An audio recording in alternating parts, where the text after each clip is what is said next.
Hey guys, it's Mr. Beast here. And today, we're going on an adventure to explore some of the craziest places on Earth. We're talking about billion-dollar ghost towns. These are cities, fully built with roads, buildings, and everything, but completely deserted. Imagine having a whole city to yourself. We're going to take a look at 10 of these incredible places from China to Spain and see why they're worth billions even though nobody lives there. So buckle up, grab your snacks, and get ready to explore the world's eeriest real estate. First up, we're heading to Ordos, China. This city, located in Inner Mongolia, was envisioned as a modern marvel, a testament to China's rapid urbanization and economic prowess. This place was designed to be a booming metropolis, a shining example of China's economic growth. The government invested billions of dollars into its construction, hoping to create a bustling urban center that would attract residents and businesses alike. They built massive skyscrapers, sprawling parks, and even a giant racetrack. The infrastructure was top-notch, with wide boulevards, state-of-the-art public facilities, and modern amenities that rivaled those of any major city in the world. It was going to be the city of the future. The architecture was futuristic, with sleek designs and innovative structures that seemed to come straight out of a science fiction movie.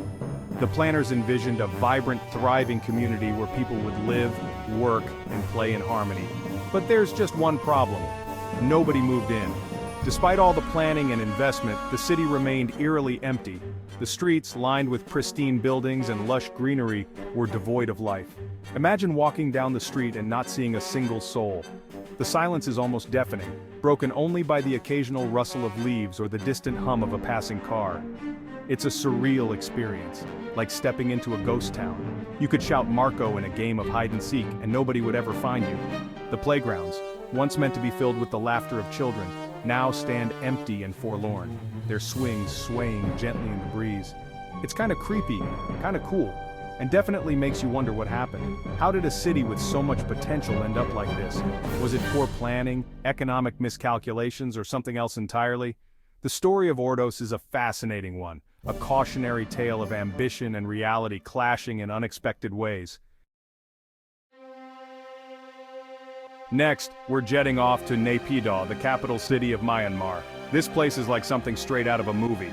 We're talking wide, empty highways, luxurious hotels, and massive government buildings, all with barely a soul in sight. They've got more hotel rooms than people. Can you imagine having a 5-star hotel all to yourself? Room service, swimming pool, the whole shebang. It's like a vacation where you never have to wait in line. Hold on tight, because we're heading to Kilamba, Angola. This city is unlike any other, with a story that's both fascinating and perplexing. Kilamba was a massive project, built with the help of China, and it was supposed to be a brand new start for thousands of people.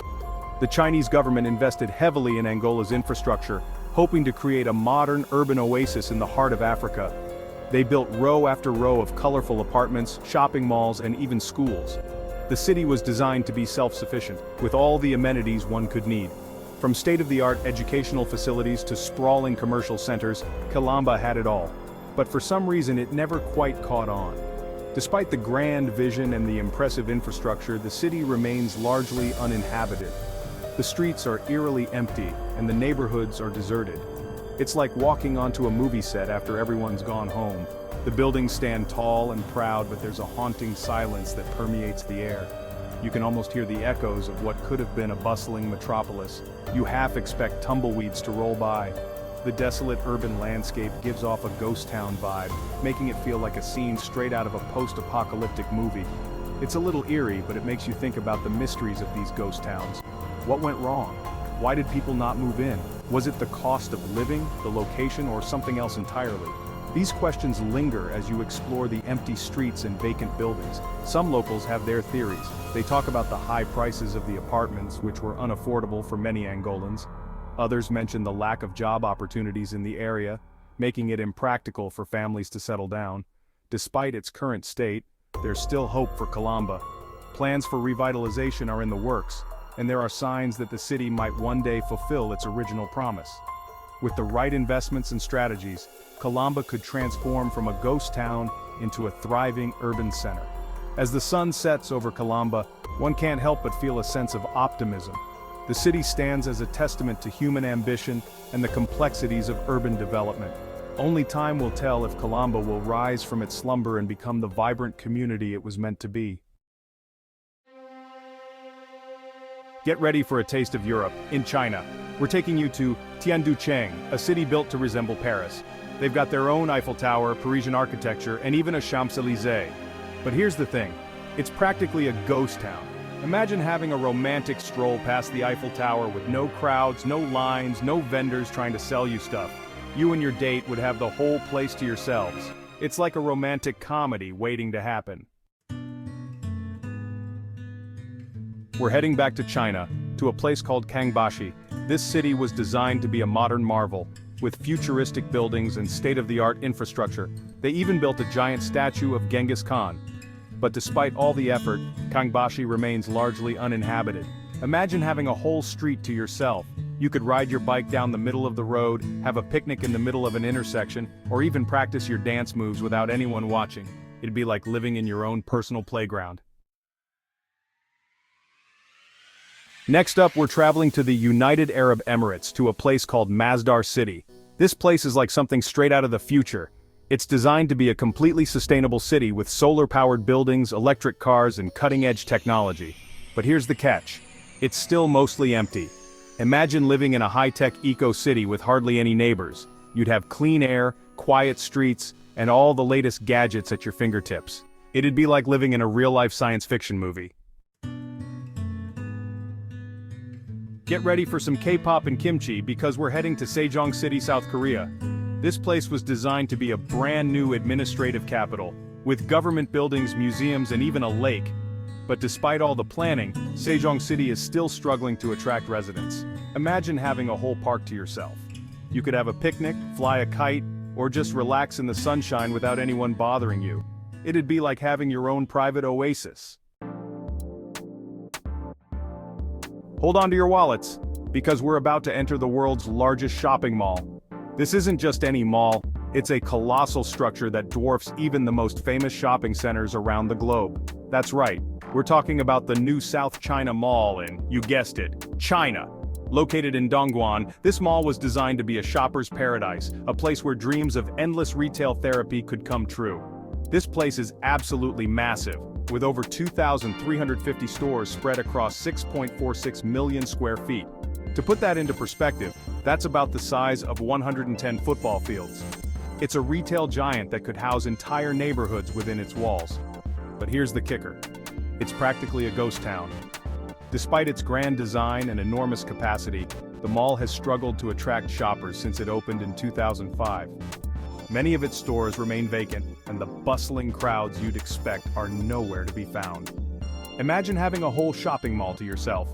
You could wander through the vast corridors, explore the empty shops, and enjoy the surreal experience of being the only customer in sight. It's like having your own private shopping kingdom.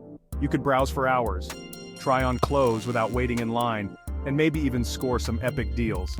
The few stores that are open often offer significant discounts to entice the rare visitor. It's a shopper's dream, but also a stark reminder of the mall's struggle to fill its space. It'd be like Black Friday every day, but instead of the usual chaos and crowds, you'd have peace and quiet. The new South China Mall is a fascinating blend of ambition and reality, a testament to the challenges of creating a mega mall in a rapidly changing retail landscape. So, next time you think about going on a shopping spree, remember this colossal mall that stands as a silent giant, waiting for the day it will finally be filled with the hustle and bustle it was built for. We're taking a trip across the pond, without actually leaving China. That's right, we're visiting Thames Town, a town designed to look like a classic British village.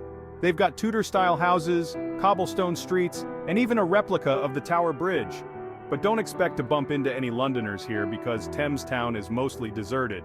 Imagine having a whole pub to yourself. You could enjoy a pint of beer, play some darts, and soak up the British atmosphere without the crowds. Cheers to that. Fasten your seatbelts because we're landing at the Ciudad Real Central Airport in Spain. This place was designed to be a major international airport, but it ended up becoming one of the biggest white elephants in aviation history.